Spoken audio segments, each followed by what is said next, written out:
কর্মবিরতি করছেন। তা যারা কর্মবিরতি করছেন শাসক দলের বিরুদ্ধে বা বলছেন, তারা সরকারি বেতনটা নিচ্ছেন তো না নিচ্ছেন না? মানে আমার প্রশ্ন, অনেকেই শুনছি সরকারি দুর্গাপুজোর অনুদান নেবেন না বলেছেন।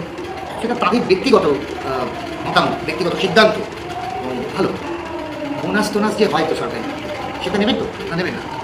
আমি আমার প্রচার নিয়ে গেছি, সেই কাঞ্চন মল্লিক এবং কালকের কাঞ্চন মল্লিকে আকাশ পাতালের তফাৎ আছে। এবং এই কাঞ্চন মল্লিক যেটা আগের দিন যেই বিবৃতিটা দিয়েছে, যেই মন্তব্যটা রেখে, সেই কাঞ্চন মল্লিককে আমি চিনি না। মানে আমি আমি আমি আমি সমর্থন করি না উনি যেই কথাগুলো বলেছেন, এবং খুবই দুঃখজনক।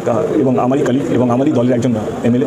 তো আমি কাঞ্চনদার হয়ে ক্ষমা চাইছি, কারণ আমার মনে হয় যে কাঞ্চনদার এটা বলা উচিত হয়নি, এবং এটা পুরোপুরি ওনার ব্যক্তিগত ব্যাপার। কিন্তু যেহেতু উনি আমার দলেরই একজন এমপি, আমি তার হয়ে ক্ষমা চাইছি। আমার মনে হয় যে আমাদের সবারই, যেহেতু আমরা আমাদের দল সরকারে আছে, তো আমাদের আরও বেশি দায়িত্ববান হওয়া উচিত। কী শব্দগুলো আমরা ব্যবহার করছি, কীভাবে আমরা কথা বলছি, এটা সত্যি ম্যাটার করে।